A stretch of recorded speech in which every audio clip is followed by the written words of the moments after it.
Canada's oldest and most iconic forests are in danger, and advocates say BC's government isn't doing enough to save them. Right now, it's estimated that we lose 140 hectares of old-growth forest to logging each year. Some of those trees can be more than 1,000 years old. Joining me with more is Andrea Innes from the Ancient Forest Alliance. Andrea, what makes old-growth forests so important? Well, BC's old-growth temperate rainforests are some of the oldest and most magnificent forests on planet Earth, with trees second only to the U.S. redwoods in grandeur. The most ancient of these trees can live up to 2,000 years old and grow over 300 feet tall and up to 20 feet wide. But not only are these forests beautiful, they're also important for supporting BC's multi-billion-dollar tourism industry. They help combat climate change by sequestering massive amounts of carbon. They help filter clean water for communities and wild salmon. They provide habitat for many unique and endangered species. And of course, they're also important for many First Nations cultures.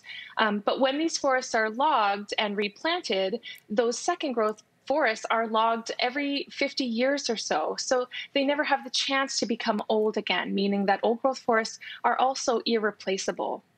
Well, research published this year in the journal Science found over the past century, the world lost 1/3 of its old-growth forests. Why do loggers prefer these older trees? Well, when it comes to the old growth trees, they're targeted because of their quantity and their quality. So you get a lot more volume of wood in every cut block compared to a second growth forest. But that wood is also superior to second growth in both its durability and its aesthetic.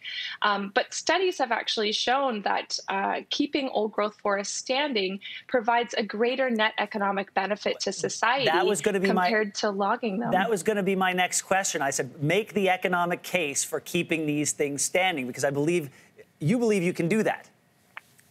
Yeah, that's right. A report was done 10 years ago or so by a professor at SFU. We're actually working to replicate that study on Vancouver Island, and the initial results show that, yes, when you factor in things like tourism, recreation, carbon sequestration, non-timber forest products like mushrooms and salal, that in fact society is better off economically the more we protect these old growth forests. Andrea, in September, BC's government announced the protection of 353,000 hectares of forest in 9 old-growth areas.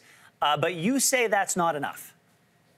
That's right. I mean, we did welcome that small step as a move in the right direction. But when you look closely at those deferred areas, most of those forests were either already protected or already logged.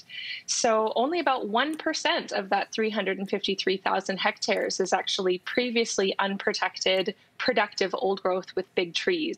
So the BC government needs to do much, much more to protect entire old growth ecosystems that are critically endangered.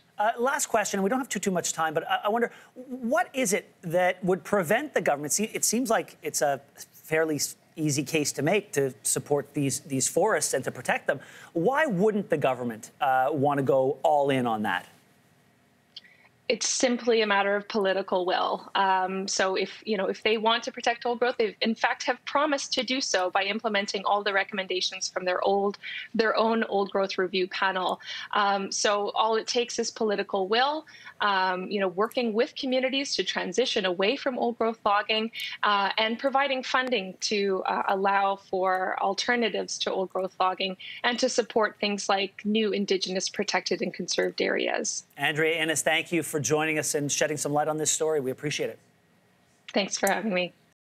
Thanks for watching. If you like this, be sure to subscribe here. And you can check out more Your Morning videos right here.